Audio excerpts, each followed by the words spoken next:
ज्ञानरूपाय नमोस्तु परमात्मने। बोले पंच परमेश्वरी भगवान की जय। यस्य स्वयं स्वभावाप्ति दभामि कृष्णकर्मणा तस्मै संज्ञानरूपाय नमोस्तु परमात्मने।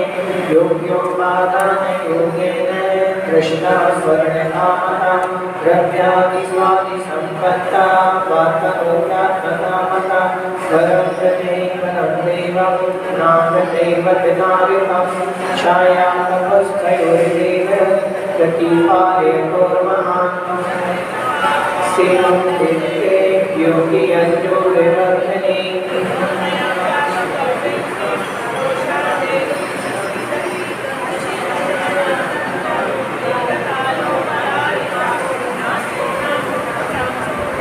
नाके नाको प्रसादा आसनामात्रमेवैतत् सुखं दुःखं च देहिनां तथा ये जयन्ते ते रोगारुगारिवापने।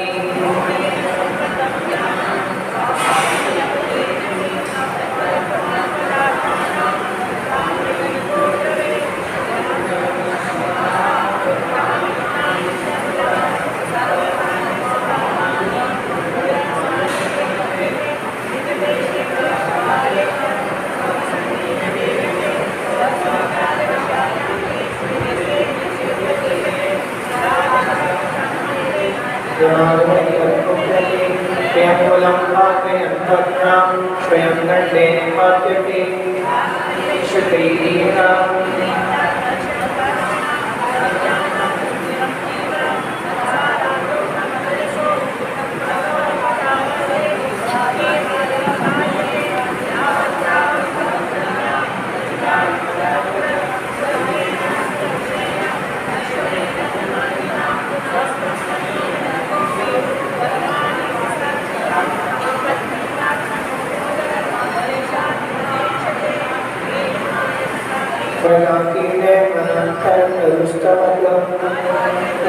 उत्कर्ष हेतुं कालस्य निर्गमं वाचिकानामिष्टां जीवितां सुखरात्मनां दासामि श्रीसेवितं ममितं संचिनोति यं स्वशरीरं समन्तेन स्नास्यामीति विलिप्यते। तापिकान् प्राप्तं वस्त्रं प्रतिपादिकान् अन्ते सुदुस्त्यजान्तामान् कामं कासेवते सुखी प्राप्य यत्सङ्गमस्चिने शुचिन्यपि सकायः सत्यतापाय तदर्थं प्रार्थना कृता। यद्देहस्योपकाराय तज्जीवस्यापकारकम् दिव्यमितर्पिण्याग्निपण्डितं ध्यानेन चेदुर्लभे वाक्रियन्तां विवेकिनां स्वसम्मेलं सोऽव्यक्तस्तनुमात्रो निरञ्जय अत्यन्तशोच्यमानात्मा लोकारोग्यविलोकिनां संयम्य करणग्राममेकाग्रत्वेन चेतसा आत्ममात्मन्याये धर्मनैवात्मनि स्थितम् अज्ञानोपास्तिरज्ञानं ज्ञानं ज्ञानी समाश्रया ददाति यत्तु यस्यास्ति शुभ्रसिद्धमिदं वचः। विज्ञानाद्राश्यवस्य निरोधने जायते ध्यानयोगेन कर्मणामाशु निर्जरा पटस्य कर्ताहमिति सम्बन्धस्य द्वयोर्द्वयो ज्ञानं ज्ञेयं यदात्मैव सम्बन्धः कीदृशस्तथा। निर्ममः क्रमात् तस्मात् सर्वप्रयत्नेन निर्ममत्वं विचिन्तयेत्। यहाँ पे कहा निर्ममत्वं विचिन्तयेत्। पूर्व वाले छंद में कि निर्ममत्वपने का विचार करना चाहिए। निर्ममत्वपना कैसा? जिसमें ममता रहित परिणाम हो उसको निर्ममत्वपना कहते हैं। मोह रहित परिणाम हो, राग द्वेष से रहित परिणाम हो उसको निर्ममत्वपना कहते हैं। उसका चिंतन करना है तो कैसे चिंतन करा जाए? आचार्य महाराज बता रहे हैं एको हम निर्ममः शुद्धो एको हम निर्ममः शुद्धो एको हम। ठीक है, जो एस टाइप से ये अवग्रह जो बना होता है इसका उच्चारण इसके साथ हो जाता है। को थोड़ा सा खींच लिया। एको हम निर्ममः शुद्धो ज्ञानी योगीन्द्र गोचरः वाह्या संयोगजा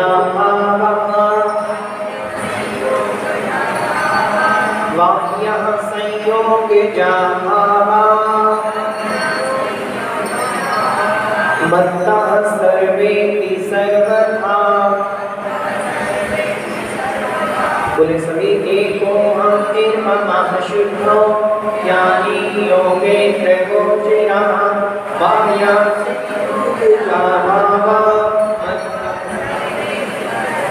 एको हम निर्ममः शुद्धो ज्ञानी योगीन्द्र गोचरः वाह्या संयोगजा मत्तः सर्वेपि सर्वथा। एको हम निर्ममः शुद्धो ज्ञानी योगीन्द्र गोचरः वाह्या संयोगजा मत्तः सर्वेपि सर्वथा। देखिए बतला रहे हैं कि आपको अगर निर्ममत्व पने की ओर बढ़ना है, किसकी ओर? निर्ममत्व पने की ओर, ममता रहित परिणाम की ओर, तो सबसे पहले क्या चिंतन करना पड़ेगा? तो कह रहे हैं एको हम, अहम एकः, मैं एक हूँ। मैं कैसा हूँ? एक हूँ, मेरा कोई नहीं, मैं सिर्फ अकेला हूँ, ना पुत्र ना मित्र ना परिवार, ये मेरे नहीं है। मैं तो अकेला आया हूँ, अकेला हूँ, संसार में जहाँ भी रहूँगा अकेला ही रहूँगा, तो मैं एक हूँ। निर्ममः, ममत्वपने से रहित हूँ। मेरी जो आत्मा है वह एक है और वह ममता रहित परिणाम से, ममता से रहित परिणाम वाली है, मतलब राग द्वेष रहित परिणाम वाली है। न जो राग करती है न द्वेष करती है।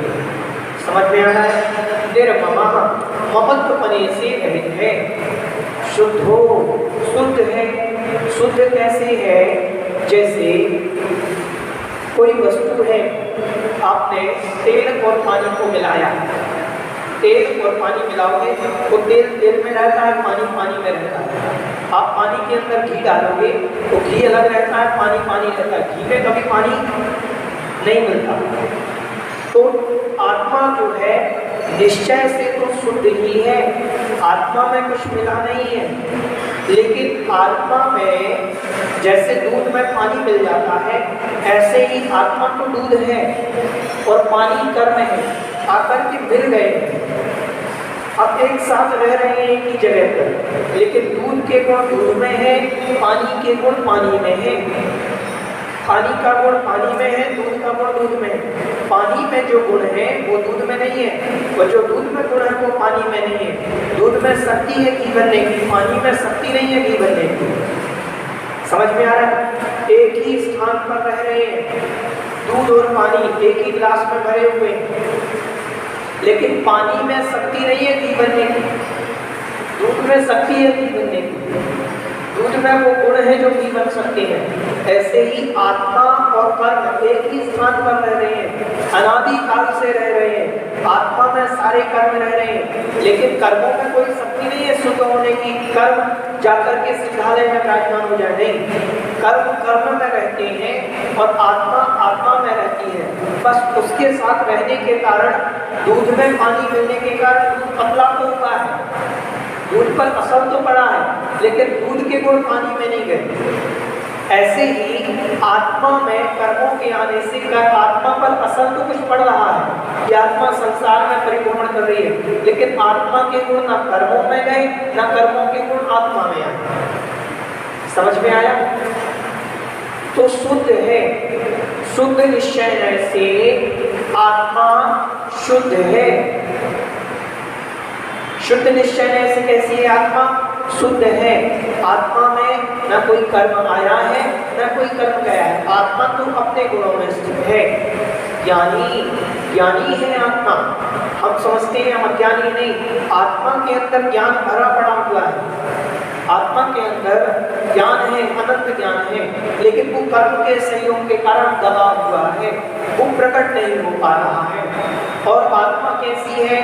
योगींद्र गोचरा, योगियों के द्वारा गोचर है। योगींद्र मतलब योगी जो होते हैं, जिन्होंने ध्यान लगाया हुआ है, साधु हैं। जो साधु हैं उन साधुओं के द्वारा ही गोचर है।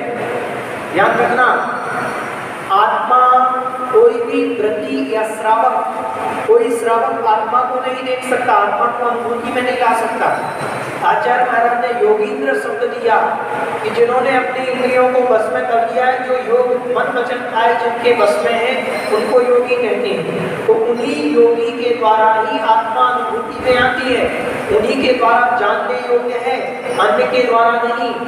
मतलब हम सोचें कि हम आत्मा को जान सकें, आत्मा की अनुभूति ला सकें, तो ऐसा हम नहीं कर सकते। आत्मा की अनुभूति के लिए योगींद्र होना जरूरी है, अपने योगों को बस में करना अत्यंत जरूरी है। जब तक ये बस में नहीं होंगे तब तक अपनी आत्मा अनुभूति में नहीं आएगी। तो साधु बने बिना आत्मा अनुभूति में नहीं आती, ऐसा आत्मा का स्वभाव है। और आगे कहा वाह्या संयोग जा भावा, वाह्या मतलब बाह्य जो पदार्थ हैं, बाह्य पदार्थ कौन से हैं? कुंड है, पिंड है, धन है, शरीर है। ये कैसे मिले? संयोग जा, संयोग से जा मतलब उत्पन्न हुए हैं। ये संयोग से उत्पन्न हुए हैं। किसके संयोग से? कर्म के संयोग से।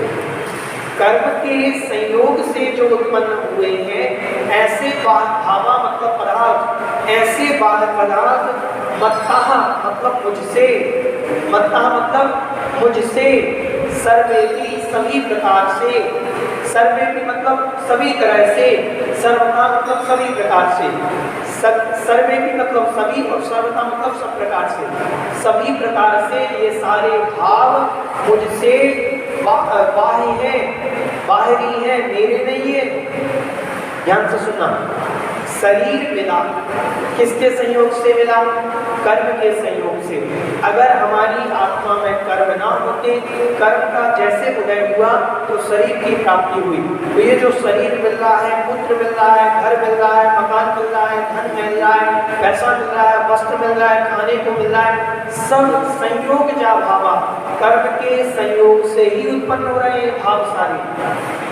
ये मेरे नहीं है, कर्म ये सामग्री हमें प्रदान कर रहा है। कौन प्रदान कर रहा है ये सामग्री? कर्म। कर्म ये सारी सामग्री, सभी प्रकार की जो सामग्री है वो कर्म मेरे लिए प्रदान कर रहा है। लेकिन ये जो प्रदान कर रहा है वह तो संयोग से है, मेरे नहीं है। मुझसे तो बाह्य मतलब भिन्न है, अलग है, बाहरी है। समझ में आ रहा है? कोई भी वस्तु हमें मिली है तो उस पर अभिमान ना करें, उस पर गर्व ना करें। ये समझो कि ये कर्म के संयोग से मिली है, पुण्य कर्म का उदय है, इसीलिए ये वस्तु आज हमारे पास है। जिस दिन पाप कर्म का उदय आएगा वो वस्तु मेरे से दूर चली जाएगी। हम ना रूप पर, न शरीर पर, न रंग पर, न धन पर, न पैसे पर कोई अभिमान नहीं करना कि मैं धनवान हूँ, मैं रूपवान हूँ। ये सब वस्तुएं संयोग से मिली है। और जिस दिन कर्म का संयोग, पुण्य कर्म का क्षीण हुआ, पुण्य कर्म का उदय खत्म, पाप कर्म का उदय आएगा तो ये सारी सामग्री चली जाएगी। तो जो सामग्री हमेशा हमारे पास नहीं रह सकती वो मेरी होगी ही नहीं। हमारी सामग्री तो सुख है, ज्ञानी बना है, निर्ममत्व बना है, ये सब मेरी सामग्री है आत्मा की, जो कभी भी आत्मा से दूर नहीं होते। घी में, दूध में कभी भी कहीं भी डाल दो, उसमें वो जो घी का गुण है वो कहीं ना कहीं रहेगा, उसमें घी का गुण विद्यमान रहेगा ही रहेगा। दूध को हमने गर्म करा, दही बनाया, दही में भी घी के गुण विद्यमान है। दही को हमने छाछ बनाया, छाछ में भी घी के गुण विद्यमान है। उसमें कुछ ना कुछ, कोई ना कोई गुण विद्यमान रहेंगे। मक्खन निकाला, उसमें भी घी के गुण विद्यमान है। और घी बनने के बाद फिर आपको उसको दूध नहीं बना सकते। आत्मा एक बार शुद्ध हो जाए तो फिर वापस वो अशुद्ध नहीं होती। समझ में आ रहा है? एक बार घी बन जाए तो घी के बाद वो वापस दूध नहीं बनता। ऐसे ही आत्मा एक बार अगर शुद्ध हो गई तो फिर वो संसार में नहीं आती। दूध आप देखो, दूध दूध को आप 1 दिन रखोगे खराब हो जाएगा, दही को आप 2 दिन 3 दिन रख सकते हो, लेकिन घी को आप सालों रख सकते हो, खराब नहीं होता है। तो उसी का गुण ना अब कहाँ से आ गया। ऐसे ही आत्मा है, आत्मा संसार में ज्यादा लंबे समय तक नहीं रह सकती किसी पर्याय में, और जैसे ही एक बार शुद्ध पर्याय में पहुंची तो फिर वहां अनंत काल तक रह सकती है, उसमें कोई आपत्ति नहीं।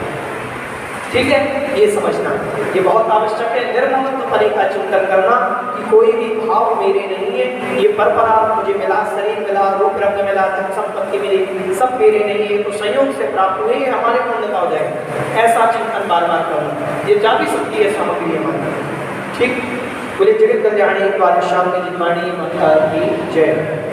बोधि समाधि परिणाम शुद्धि स्वात्मोत्तलब्धि शिक्षोक्ति सिद्धि चिंतामणि चिंतित वस्तु दाने मां मध्यमानस्य ममस्तु देवी नवान् नमोकार।